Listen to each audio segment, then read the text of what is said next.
Hi, Lisa. Do you have a big family? Hi, Jack.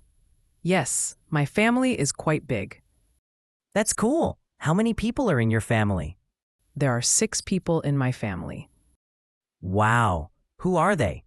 My parents, 2 brothers, my sister, and me. That sounds lovely. Are you close with your siblings? Yes, very close. We talk every day. That's great.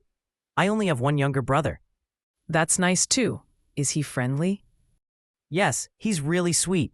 He loves video games. My brothers love video games too. Do you live with your family? Yes, I live with my parents and sister. That's nice. Family time is important. I agree. I love spending time with them.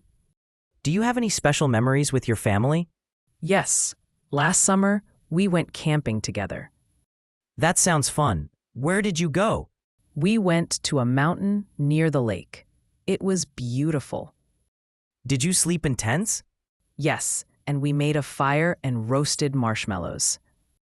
That's amazing. I remember a trip to the beach with my family. Oh, I love the beach. What did you do there? We swam, built sandcastles, and had a picnic. That sounds perfect. Family trips are the best. Do you take a lot of pictures with your family? Yes, my mom loves taking pictures. Me too. I have an album full of family photos. That's so nice. Photos help us remember good times. See you in the next video.